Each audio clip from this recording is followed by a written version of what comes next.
Today on the stuff that your bookkeeper isn't telling you, we are talking about hiring and some of those factors that you want to consider. So, if you're a law firm or business that is looking to hire employees or contractors, today's topic will be a helpful resource for you. So, stay tuned for today's episode.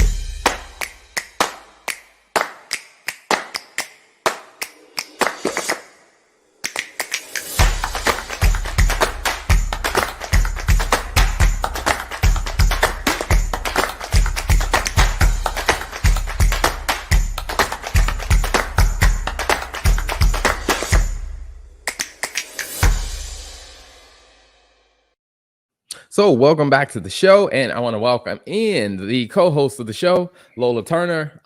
Today we're gonna have a great conversation, Lola. When we talked about this being the topic of hiring, Mhm. how did you initially feel about that conversation? I felt like it was a very relevant topic. I think that there's a lot of news out there, right, on unemployment, on the labor. We're recording this on Monday, Labor Day Monday. Ooh, look at that. Labor Monday, or Labor Day. And one of the things that I think on Friday they just released like the news report on the how the economy is performing, the number of jobs added, etc.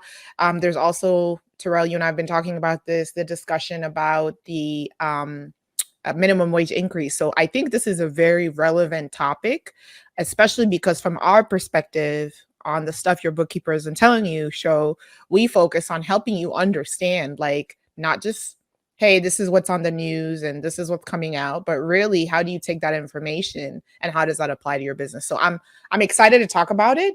And we were doing some things in the background, so I'm looking forward to kind of sharing what we the feedback and advice we have for the listeners on the show today.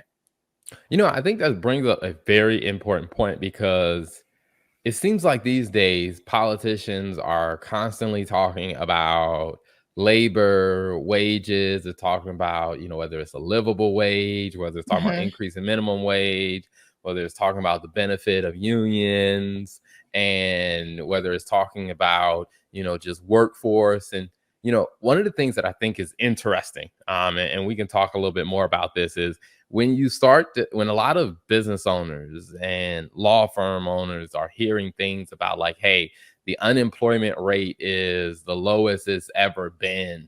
Right. It's just like some of the like I think most people have no idea, like, well, what is that supposed to mean to me? Like, Yeah, no, I agree. And I think even for us, like we were having the conversation before we started the podcast. And, I was just looking at the numbers on the report before we recorded the show.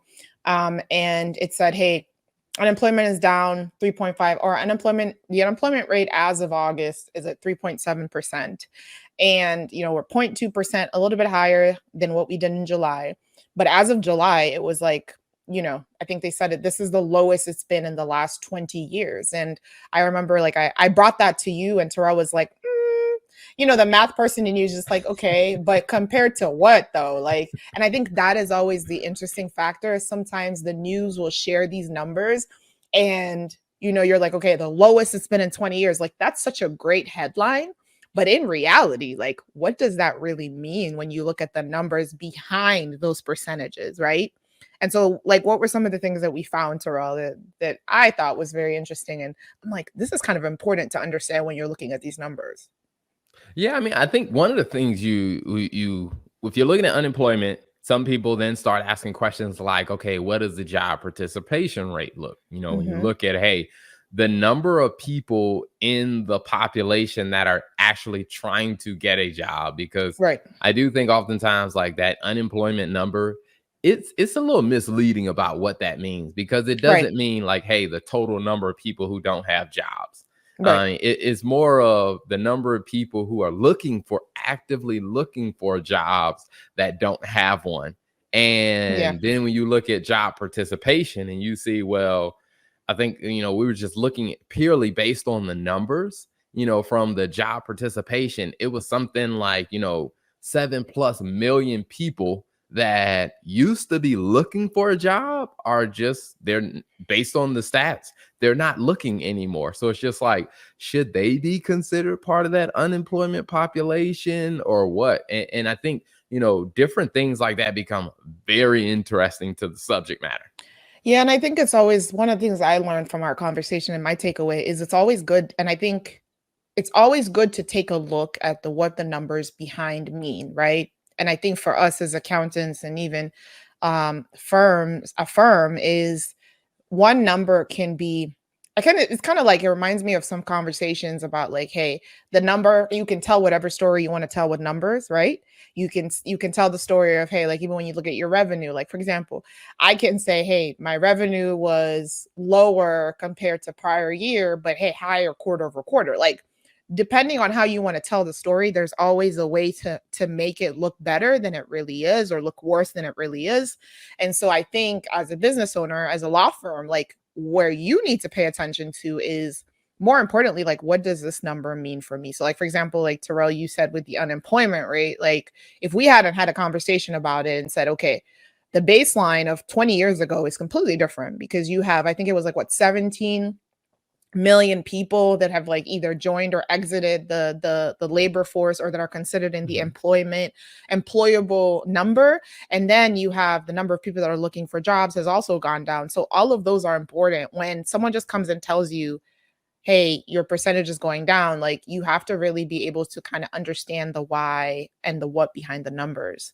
Um, and so I think even the same thing, like I'm actually interested to talk about this and I kind of want to get your perspective because we've been talking about this all week. The minimum wage increase. Yeah. So So this that is is uh, this one I will say is interesting yeah, because you have different states that are looking to change their minimum wage number. Like even now, like when people think about the federal minimum wage, I think the federal minimum wage may be like 7.25, mm, and this I one is didn't where know that. you have 725. That's I really think that's the low. number. Yeah, I think that's the number. Now, one of the things that you find is that there are some places where they don't pay 7.25. I mean, some places are paying higher just because they're competing. I think just the economics of the job market has just required people to pay more or whatever than Right, the minimum wage.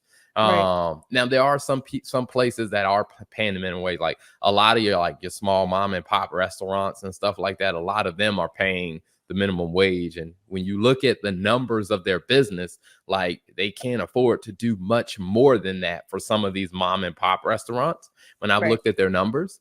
But I think just overall, like you have different states that are trying to increase their rate. Like you have states like California where I think Yeah, minimum it was a wage big may one. already be at 15 and they're trying to take it to 22 for fast food workers. And then you have other parts of the country that are looking at like 18, 14 or whatever, to where, Mhm.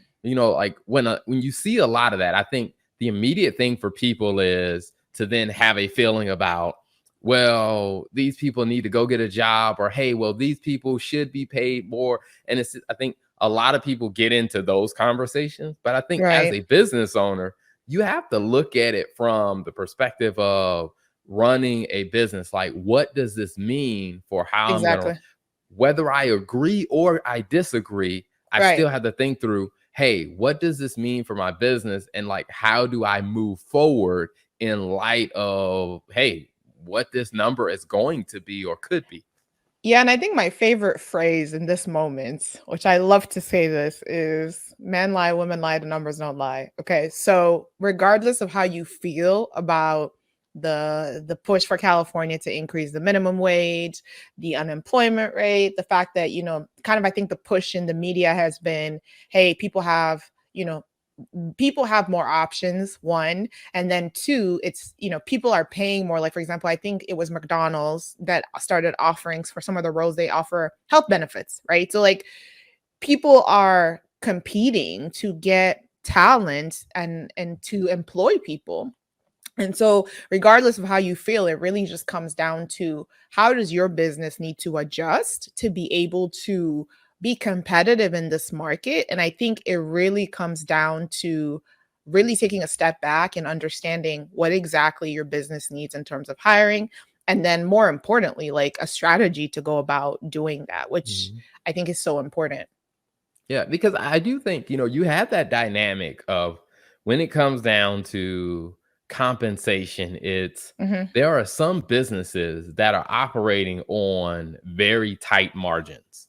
And if you're operating on tight margins and your labor cost goes up or you start adding benefits, like there really isn't much room to do other things in your business. And Right. and I think that's something that a lot of business owners have to think about, because if you're going to grow, you will have that impact of either you're going to need to improve your resources, you're Mhm. going to need to improve your processes, or you're going to need to hire more people, or maybe a combination of any or all of those Right. things all together. And I think you have to weigh the reality of seeing, like, okay, all right, what does this mean and what changes do we need to make? Because I Yeah. think if you don't look at it that way, like say, you just end up getting into these political debates with people. Like, Right. because I've been going on Facebook and I've been like reading the comments that people Oh, wow. have. And because I think it's helpful. One is, as we make content like this, I think it's helpful to make it contextual to what are people Right. talking about? Like, what's Right. that And where perspective people's we can add? Right, and where people's headspace is, right? Because yeah, that's a valid point. I try to stay away from that because maybe because it's just for me, it's just too dramatic. Like there's so much drama, like people calling people out. I'm just like, okay, does this even have anything to do with you?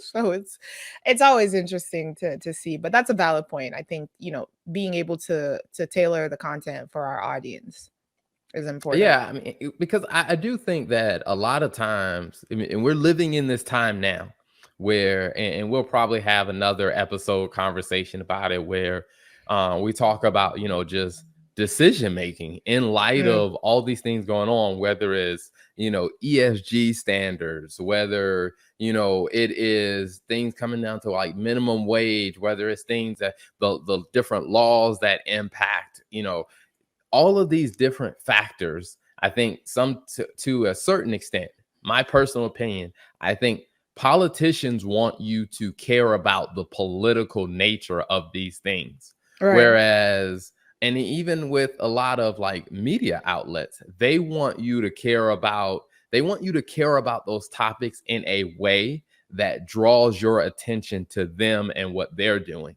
But I think often as a business owner, you have to think about those topics as it relates to, how am I gonna, like, care for my business, care for my clients, care for my people? Like, how are we gonna navigate this as a business owner? And though like politicians and media, they're not thinking about it from your perspective. They're thinking Right. about, how can we present this in a way to get you to pay more attention to what I'm doing or what they're doing?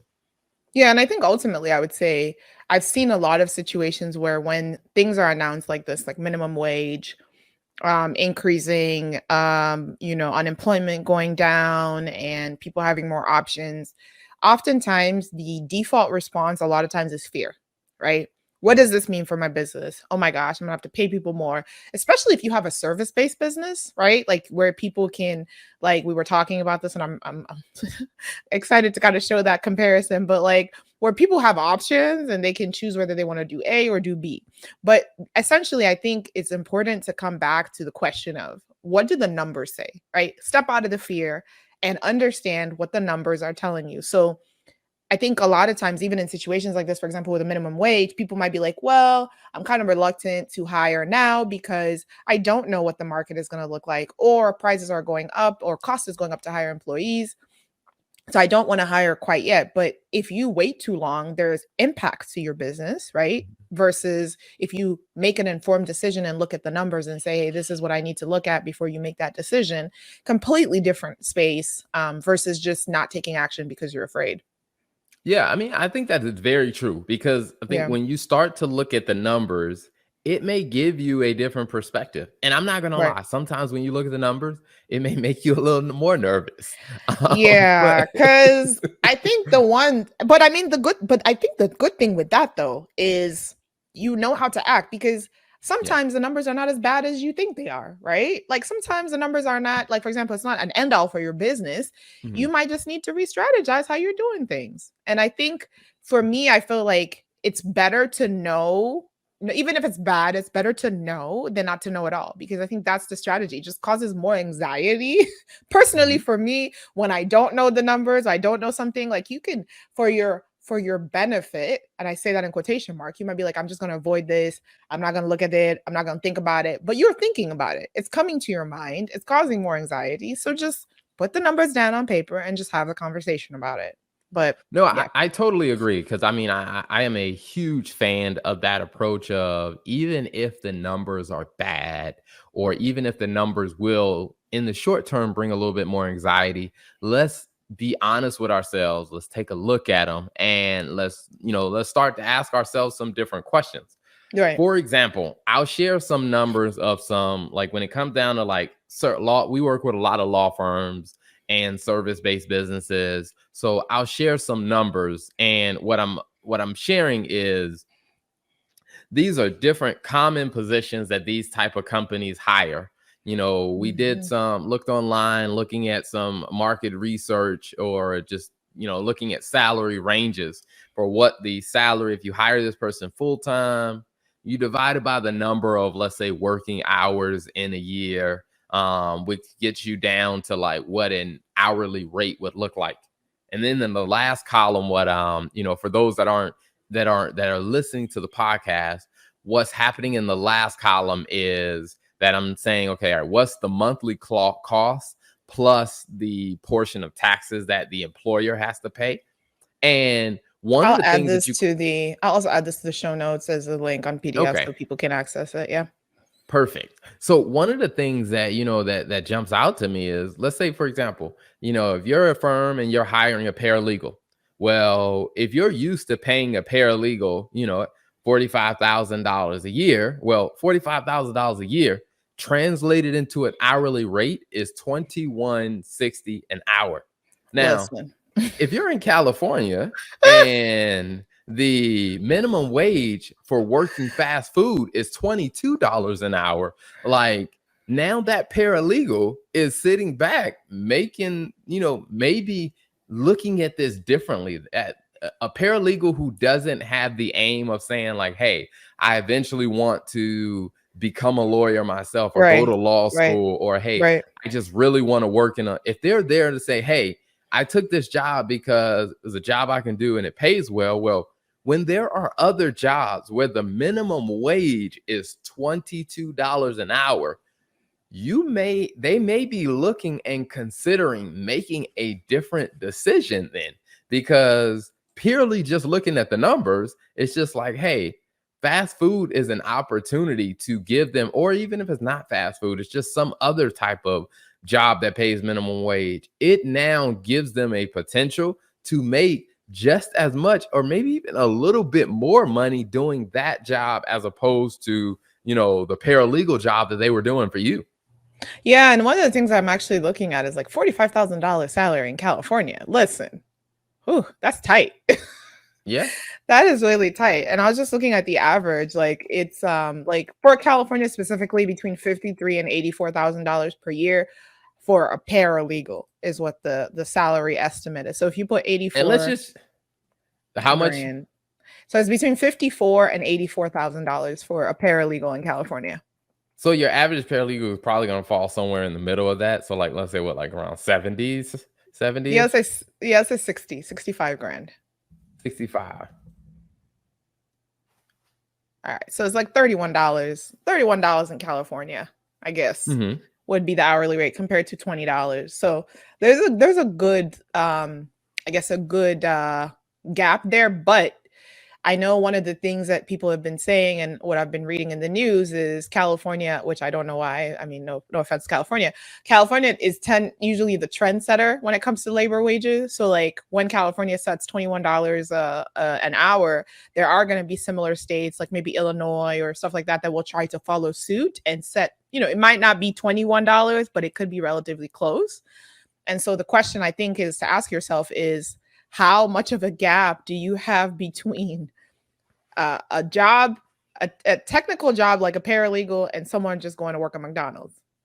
Mm-hmm. Yeah, I mean, and I think that is something to strongly consider because where I think it hits, even if you're not in California, let's say if you're in in a different state where Mhm. labor cost isn't as high. Even when you start to look at things like an office administrator, Oh or yeah, an that's a good one. office admin. I mean, Hmm. when you're looking at, we looked at kind of national averages was around like $35,000 a year, which is like 1680 an hour. Now, for a person to work in an office administrator, kind of like a secretarial job, but when you start raising minimum wage, like the minimum wage at other opportunities start to compete with that. And Right. so one of the things that firms have to think about and start considering is, all right, if I want a really good person to fill this role, not just a person who can answer the phone, because I was having a conversation with a law firm, about a week and a half ago. And one of the Uh-huh. issues that they were having is they were like, well, she's in a state where, minimum wage is much lower, but she was, paying $15 an hour. And she was like, I just can't find, good talent or people who want to show up for That's $15 good. an hour, to where it's Yeah. just like, okay, you now have a decision to make. Is like, how do you pivot if you have to increase the compensation that you're offering for that position? It's, how do you pivot your business, or what other things do you start changing so that your Hmm. business can afford to do that? Because I do think a lot of times when you hear in the news where, you hear people like, oh, they should just raise the wages. And a lot of times they may be referring to some of like your bigger The companies hourly. in the world. Like, Uh, well, I'm saying like the bigger companies who can afford to just make that change.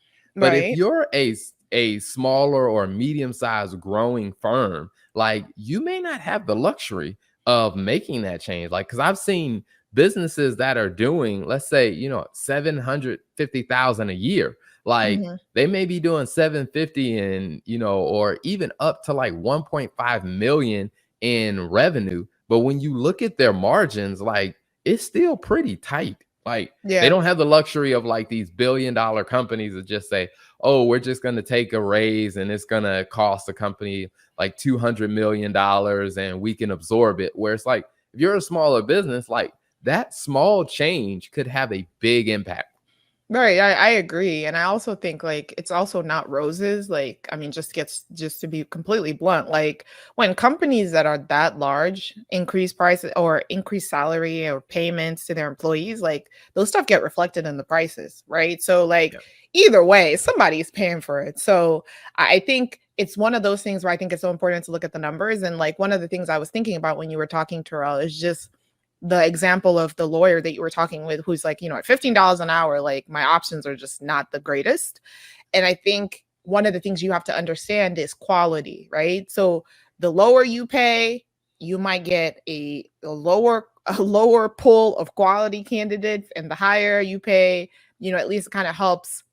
It helps, what's the word, filter through people who are, a bit more, you can get a bit more quality. So that's something to be mindful of, right? And I think in some roles, I feel like, Terrell, you can kind of work with it. You know what I mean? Like when somebody isn't the greatest and stuff like that. But in other roles, like for example, that example you were telling me about, that paralegal or the person that didn't have her stuff ready for court, and stuff were missing. Like in those kind of situations, it's like, hey, there are certain roles in your business where you can't afford to have somebody that is subpar. Right. So I think just being honest with yourself, and even if it's like trade offs, like, hey, where do I really need to invest, right, for specific roles and make sure that I'm hiring top talent? And then, hey, where can I make some accommodations to where, hey, if this person isn't the best or at the top tier of performers, like I can offset it with maybe some other members of the team. But I really think it's important to just be honest with yourself when it comes to evaluating that. Yeah, I mean, and I will say is, I think for businesses that are in the growth stage, one of the challenges that I've seen them do is they're only thinking about it financially. So they go and they pick the least expensive person. But when it Hmm. comes down to it, if you really looked at that person's performance, that person is like a C plus, maybe C plus, maybe a B minus. And if you're a Probably not a B growing minus. Probably company, not even a B minus. and Probably I not would gonna say, I be. mean, if you're a growing company, like, you can't afford to make too many bad hires, or it's going to Yeah. slow you down. Like, and I know, like, we both work through, like, mega companies, some of like the world's like the Fortune 100 companies, to where like those type of companies, you can afford to have a bad hire every now and then. And I've worked with some people who weren't the best hire for the position. They weren't a bad person. It's just they weren't the best hire for the position that they were in. Yeah. And you can afford to do that when you have, a finance team that is 3,000 people. Like, Right. you're going to have enough good people in there to pick up the slack for some people who may Correct. not be in the right position. But when Yep. you're a growing firm, and let's say, the firm is only 25 employees, I mean, you can't afford to, have that many bad hires. And I do think Right. when it comes down to hiring, great quality talent, is sometimes the pricing is going to be a little bit higher. But I think that shouldn't scare people, because I do think there are some things that you can do, in which I've worked with plenty of businesses where we have worked on strategies on how do Hmm. you better position your business and how do you better structure your business financially so you can afford to hire that talent without killing the business at the same time. Yeah, no, that's a really good point. I think and I think it goes back to just doing the work ahead of time, right, to understand. Hmm. Because I think one of the challenges oftentimes is you're growing and you're growing really fast, and sometimes you grow faster than you kind of grow to a point and you're like, crap, like I can't do all this by myself. Like, hey, I need more people. And so sometimes it's not intentional. Sometimes it's just there's a delay on your end as a business owner to hire, because you're like, hey, I got this. I'm a one-man shop. I could figure it out by myself. And then it just leads to you being burnt out. So there's just so many. I don't think it's ever intentional. When it comes to, well, at least in the beginning, but you need to keep an eye on it to make sure that, hey, you're acting quickly when you do find yourself in that position where your law firm is growing, your business is growing, and quickly react to bring that in. So I guess to kind of focus on more practical tips, Darrell, like what would be some of the things that you would say, hey, okay, they come to the end of themselves. We're growing. I realize I need to hire people. I realize I need to do something. Like, what are some of the things you think, hey, these are the things you need to be looking at? Like, start here. Yeah, I think the first one, I want to piggyback off of something you just said about, that people getting burnt out and waiting too long to hire. Hmm. I think the first thing is really starting to look ahead, of really Mm, just like, hey, what are we spending our time doing? Because mm, I think is like many businesses, you may start off with just the owner or just the founders. right. And as you're doing different stuff, it's just really having to do that assessment on like, where are we currently spending our time? And Hmm. then I think asking yourself, what are the things that have to get done for us to grow? And if you start looking at like which things are most valuable, and I'll say practically, even for myself within the TL Turner Group, one of the things when we started off, I was doing a ton of marketing stuff, of creating content, putting that out there, because that's what put me in front of, potential clients.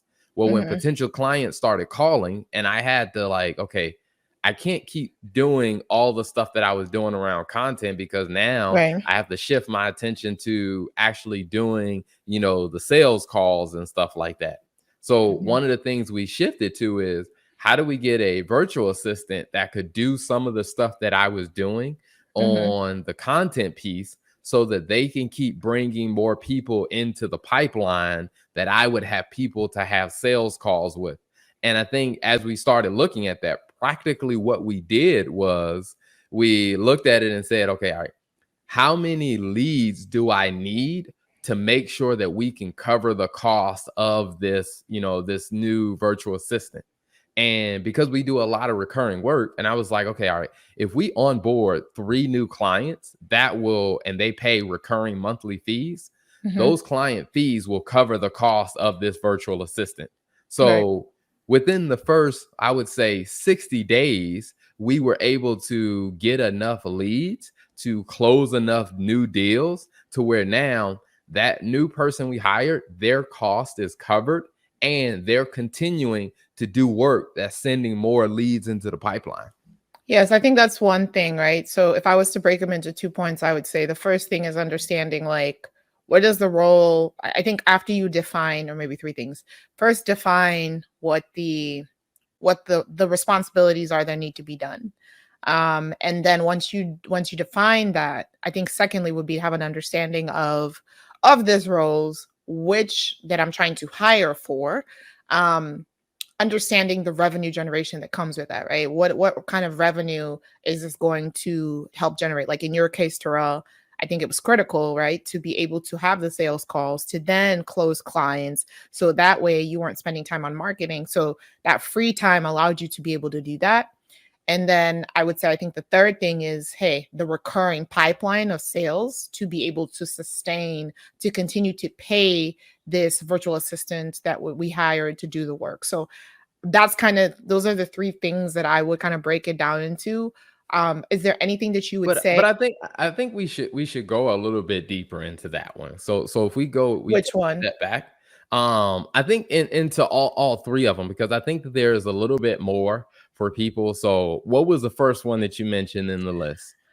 The first one I think that you said is just understanding the roles, right? So like what Yeah. exactly is it that needs to be done for my business to grow? I mean, I think So that's the when first one. when looking at that, and I think one of the things that I always recommend for different business owners is to actually write it out. Like, what are you doing? Where are you spending your time? Because that is when I think you start to see things that you probably have just been overlooking. Because I think for Mhm. us, we did that to where I sat down and I literally drew like squares and lines on a page and said, well, when we onboard a new client, what is the process? And I wrote out Mhm. all the steps.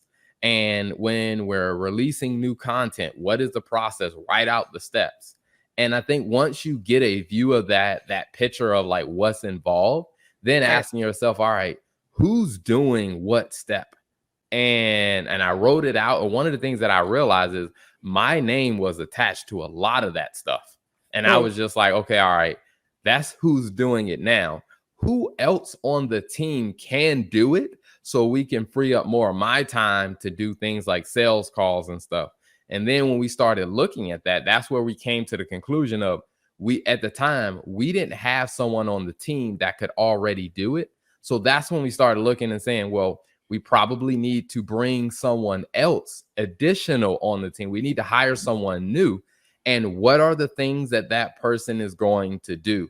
And I think that really helps with step one for a lot of businesses. It's just really writing out what are you doing, who's doing it, and then who should be doing it, because you want your most expensive employees, even if that includes you, if you're paid through payroll, you want your most expensive team members working on the more valuable things, because you don't want your most expensive employee answering calls that an office administrator can answer.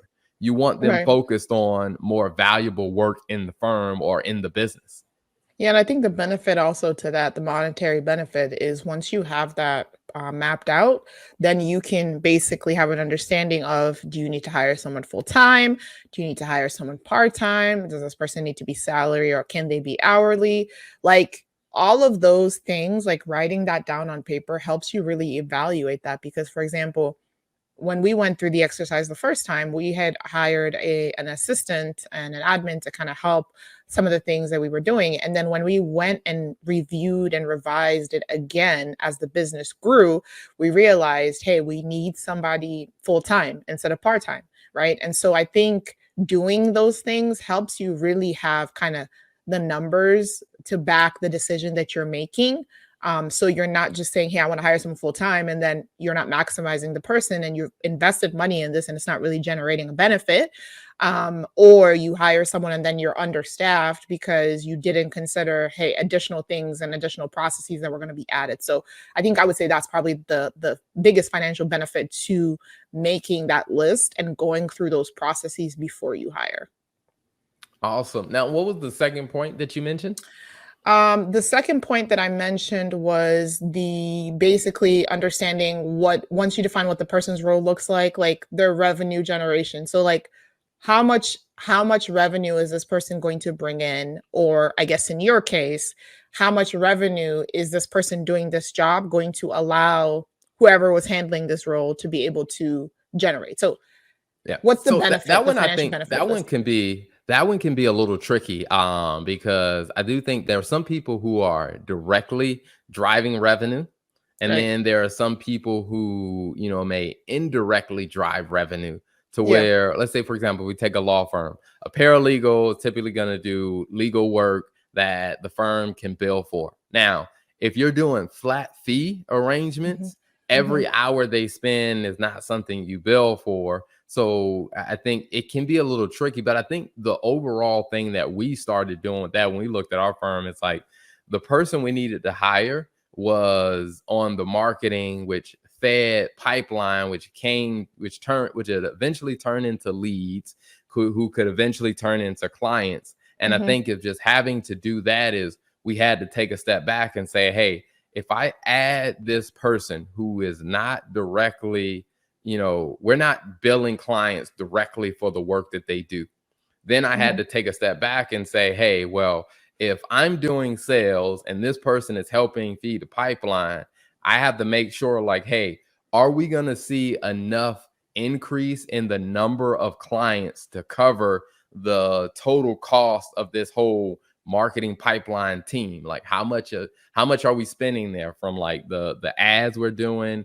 paying this person? It's just, is there enough business coming through to cover the costs? And I think for a lot of firms where, let's say, for example, with law firms, because we work with a lot of law firms that are still doing hourly, one of the things we usually help them out with is an employee ROI calculator, Mhm. where we kind of go through and say, well, what is this person going to cost you? What are their targets going to be as far as how much revenue they need to generate? And then what's the multiple on that? Are they Right. generating 3 times what they cost? Are they generating 2 times what they cost? And I think sometimes having a very clear target of knowing, like, hey, if I'm going to hire these people, I need to make sure we generate, 2 times what these people cost, to make sure that we can cover their costs plus any of the additional overhead we incur by hiring them. And I think when you start thinking like that, I think it starts to help you really understand how to balance cash flow and your staffing needs. Yeah, no, agreed, agreed. And I think also the other perspective is in situations where you may not be able to quantify, like in the case of a law firm or a paralegal, you may not be able to quantify exactly the, I guess, by billable hours or whatever. One of the things that I would ask myself is in a situation like that is this person, like for example, if I think about in my case, was our marketing assistance role, like what she was taking on, did it give me more time to focus more on the strategy or to focus more on the things that are not being done but are extremely important to the business? And she's focusing more on some of the recurring tasks. And I think I'm still learning and I'm still not there 100%. But I think that the reality is when it comes to being a business leader or being a business owner, right? There's things when you think about like the strategy of the business or kind of where it is that you're going, short-term, long-term goals, that really the people that are admins or that are employees of the business are not really going to be the ones to tell you what your strategy is, right? So part of that is being able to think about kind of the strategy and the big picture to say, hey, this is what we're doing. And then aligning what that person's doing day to day with that strategy. And if you're so into the details, right, and you're so into the details, it makes it hard for you to kind of step out and think through it. And so I think some of those maybe non-monetary benefits where it's like, hey, when it comes to thinking about the big picture of how you're running the marketing strategy or whatever it is hiring this person really freeing up your time to go do value add tasks, or are you still spending time doing non-value add tasks because you haven't really defined a set process of what this person should be managing? So I think that's important I and a want to good ask way to a measure it, question on that, because you and I both have as worked long as you're in, not like, asking me a major question. companies.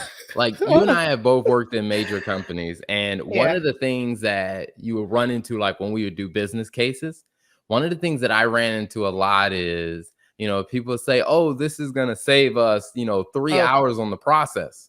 Mm. And it's just like, okay, is that a real, like, is that like when we save these 3 hours, is that Right. person gonna go do something else, or Yeah. they're just gonna, like, is that a real benefit? Like Yeah. when do you find that when you do business cases with different Of business course. owners or in different companies? Yeah, I do. Because the reality is you really have to measure it to understand what the value is, right? And I think personally, I'll give myself as an example. When we hired our virtual assistant or our marketing assistant, for example, I was so used to having overall oversight of the content process, right?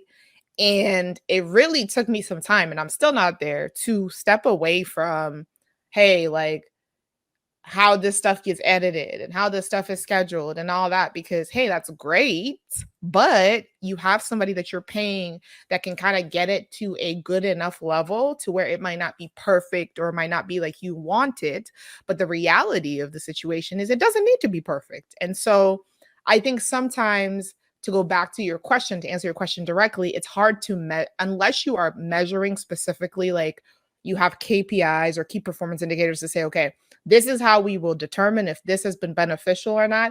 It's going to get lost in the details. And you really have to kind of hold yourself accountable, especially if you're a small business owner, to say, okay, has this person stepping into the process freed up my time to focus on things that are specifically important for whatever it is I'm focusing and working on? Or am I still finding that my time is significantly consumed by things that this person should be helping me do? Of course, in the beginning, it's going to take some time to kind of get comfortable and get that person up to speed.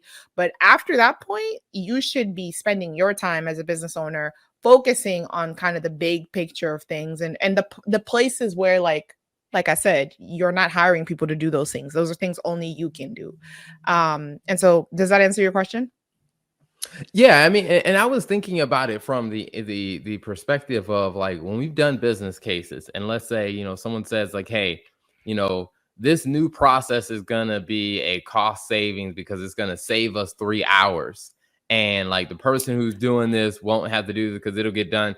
And the question I would ask is, We're okay, all still right, paying them the if same we're amount of money. saving 3 hours, is that person going to go do something else that is more value add, Right. or are we just investing to save this 3 hours? We're still gonna have to pay this person to now do what? And a lot of times, Honestly, yeah. I was gonna say, out, honestly, I think a lot of times you're still paying the same amount of money. And I think the reason for that is because I think there's that fear of like, okay, I've hired this person, but like, okay, we kind of need to see if this yields the benefit. I think like even in the business cases that we did, oftentimes there was a lag between when, like, for example, if this said, hey, we were going to save 3 people, these 3 people can be moved to another department and do that, blah blah blah. Oftentimes what I found is in certain organizations they will keep those 3 people on and be like, yeah, let's just make sure we have a solid process, keep those 3 people, and then you're a year down the line and you're like, why are these 3 people still here? Like, the mhm. whole point of implementing and investing this money was so that, hey, these 3 people could go do something else, but now these 3 people are still in the business. Like, where is the cost savings here and where's the benefit? So I think sometimes it's like it's that balance between, like, okay, when you make the change, transitioning, and then cutting it off and being like, all right, like, there's determining where that perfect point of transition is, and just being like, hey, it's never going to be perfect, but we need to cut it off. We've made the change, we've made the justification for the business case. Let's move on and let's actually see if what we said we were going to yield actually was yielded. Yeah, and I think that that part brings up an important last point that I want to make. Something I've been working on with businesses is, as you were saying, that it brought it to mind of, like, working with some businesses where we looked at, hey, where their team was spending their time. And for Hmm. some of it, we were able to automate some of those processes. And one of the things that I helped them understand is, hey, if we automate this, then what are the other valuable things that these people who were doing it, what else can they do? And how do we transition them to more value add work? And I Yeah. think that's where, that organization, they were going through a challenge, which is a typical challenge I see with a lot of companies where they say, well, our people are overworked and we're Hmm. having cash flow problems. And typically Hmm. when that happens, I'm just like, okay, all right, there's a problem here we need to address. And what we Right. tend to find is that your people are spending too much time doing low value work. So how do Mm, we get a process to do that, free up their time so we can then move them to something else that actually generates more value? And when you can do that, what I've seen is a lot of companies tend to see a lot better financial performance after a transition like that. But you need both. You need to automate that process, but you also right. need to redirect those people to something else that is valuable. Yeah, and we have two great podcast episodes on automation and on processes. So check those out. But one of the things that you mentioned, Terrell, that really stood out to me was I think, and this is a challenge I had, and I've had to learn this in our business as well. I think if you do this exercise, it's not always going to, the exercise of actually going through and defining what the responsibilities are, it's not always going to lead to you saying you need to hire more people. It may lead to you saying, hey, there's a bunch of stuff we're doing here that we don't need to do, right? Because, for example, the person was hired, 5 years ago, and they've been doing this, they've been sending these newsletters, and you're like, we don't even need to be doing these newsletters anymore, right? So I think really having a list of the processes helps you evaluate two things. Like, okay, do I need to hire? Do I need not to hire? Right? I just need to take some of the some responsibilities off of certain people's plates. And one of the things that I say that is a great lesson that I've learned from you in running the business is the fact that just because don't be afraid to say you don't have enough work to do. Right. I think that was one of the things we have had to kind of decide with our team is, hey, we know this is what we're paying our team. Our team's full time. There will be situations and moments where there's gaps, but we need to understand those so that we can properly staff the team.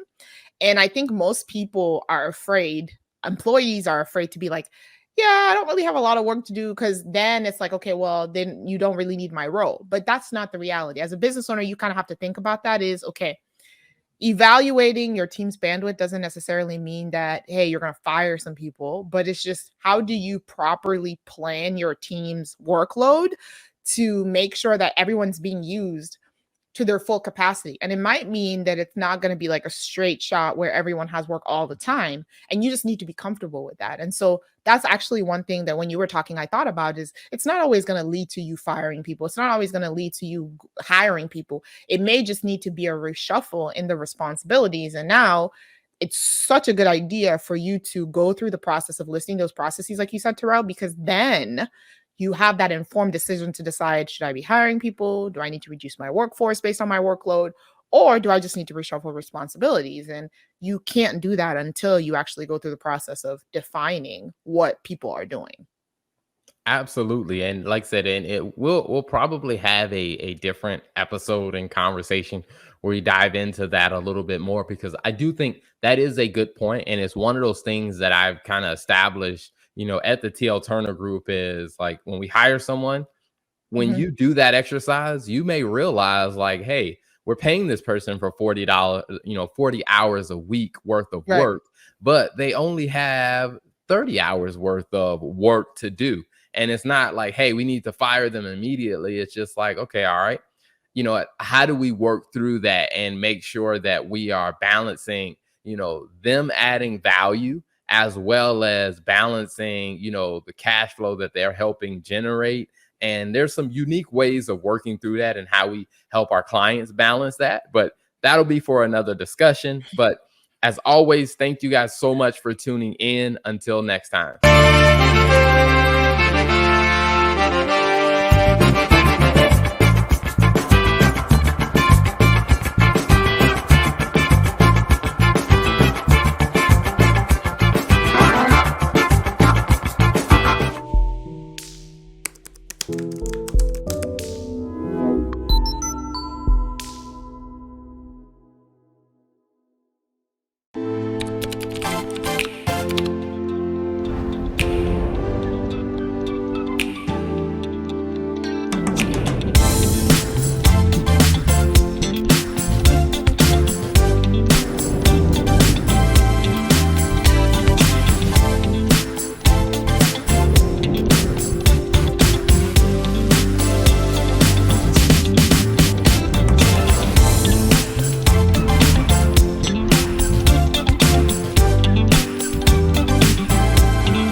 Hey, it's your girl Tia Robertson. I'm the host of Entrepreneur Insider.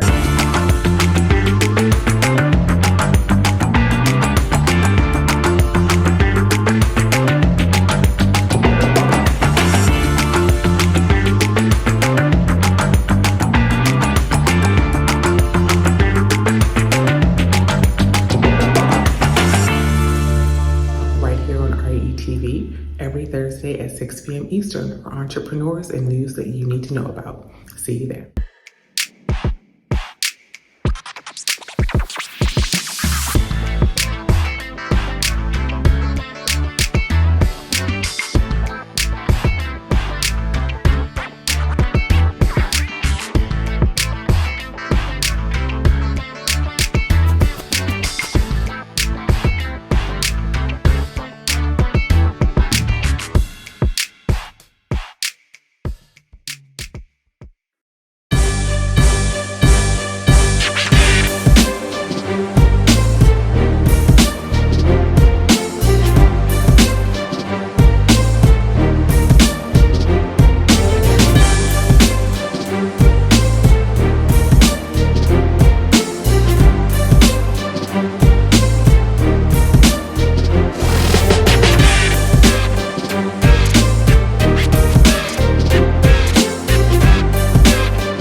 Tune in to Millionaire Man Cave, only on Relationship Entertainment Television, Tuesdays at 8 p.m. This is Tyron and Nicole with your weekly RATV news break. Each Thursday at 12 noon Eastern, we'll come to you with the latest news, trends, and more with a positive spin. We know there's a lot of positive news that doesn't get reported, but we want to give you the opportunity to share your story here on RATV. If you have a positive news story you want us to share, you can submit your story to news@re-tv.net. Don't forget to subscribe to the Relationship Entertainment Television YouTube channel. Download the new RATV Live app on your mobile device and follow Relationship Entertainment Television on your favorite social media platform. Don't forget, make sure you tune in to the RATV News Break each Thursday at 12 p.m. Eastern. Until then, be blessed and be great.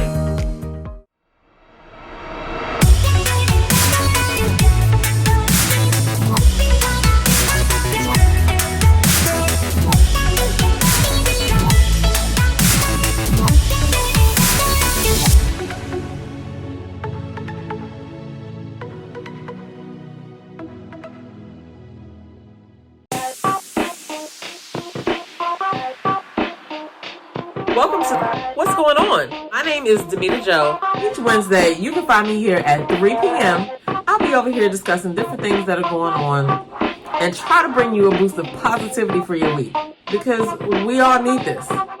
We're going to share some feel-good stories. We might find a hometown hero. We may take a look at some trending topic. And sometimes we might even find a lesson in a not-so-warm and fuzzy story if we can. I'm Demita Joe, and I'll see you guys on the next episode right here on What's Going On?